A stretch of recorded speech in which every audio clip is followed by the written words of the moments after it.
नमस्कार दोस्तों, आज मैं आपको बहुत ही ऐतिहासिक हनुमानगढ़ी के हनुमान मंदिर के अंदर दर्शन कराने वाला हूं, जो कि अयोध्या के अंदर है।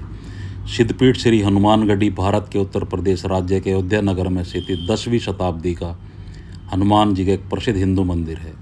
यह शहर के सबसे महत्वपूर्ण मंदिरों के साथ साथ अन्य मंदिरों जैसे नागेश्वर नाथ और राम मंदिर में से एक है।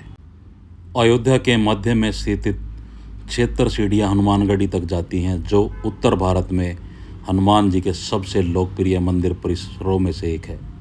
यह एक प्रथा है कि राम मंदिर जाने से पहले सबसे पहले भगवान हनुमान मंदिर के दर्शन करने चाहिए।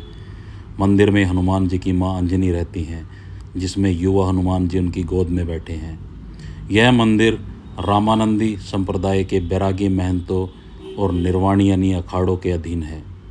मान्यता के अनुसार जब रावण पर विजय प्राप्त करने के बाद भगवान राम अयोध्या लौटे तो हनुमान जी यहाँ रहने लगे, इसलिए इसका नाम हनुमानगढ़ या हनुमान कोट रखा गया।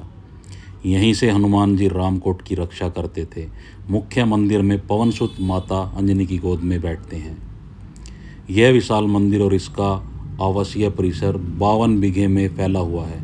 वृंदावन, नासिक, उज्जैन, जगन्नाथपुरी सहित देश के कई मंदिरों में से इस मंदिर की संपत्ति अखाड़े और बैठकें हैं।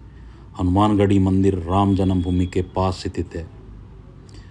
अगर इतिहास की बात करी जाए तो 1822 में फैजाबाद के एक न्यायिक अधिकारी हफीजुल्लाह ने कहा कि बाबर की बनाई मस्जिद राम जन्मभूमि पर बनी है।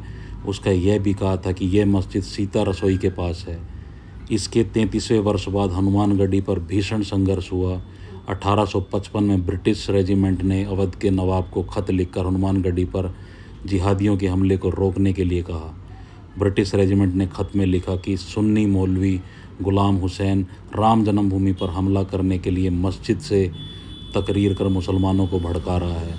मौलवी का दावा है कि हनुमानगढ़ी के भीतर मस्जिद है और मुसलमानों को उस पर कब्जा ले लेना चाहिए। ब्रिटिश रेजिमेंट के बाद बार बार फोर्स भेजने के आग्रह पर भी नवाब ने कोई ध्यान नहीं दिया। शुरू में एक छोटी झड़प हुई, फिर कुछ दिन बाद जुलाई महीने में खूनी संघर्ष में बदल गई। गुलाम हुसैन ने जिहादियों के एक झुंड के साथ हनुमानगढ़ी पर हमला किया, जिसका हिंदू वैरागी साधुओं ने तगड़ा जवाब दिया। इस हमले में गुलाम हुसैन समेत 70 सुन्नी जिहादी मारे गए। 1857 के फरवरी महीने में मौलवी अहमदुल्ला शाह इसी गुलाम हुसैन की मौत का बदला लेने फैजाबाद गया। वहाँ एक मस्जिद में भड़काऊ भाषण करने पर गिरफ्तार हुआ।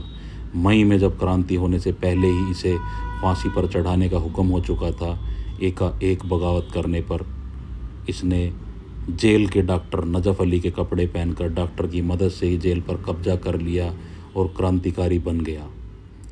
इसका चरित्र बहुत कुछ मुल्ला मसूद अजहर से मिलता जुलता था। मौलवी जेल में ताबीज गंडे देता था। हनुमानगढ़ी पर हमला करने वाला मौलवी गुलाम हुसैन को यह अपना पीर कहता था। गुलाम हुसैन सैयद अहमद बरेलवी का शागिर्द था, जो 1826 में बालाकोट के पहले आतंकवादी अड्डे को सिख फौज द्वारा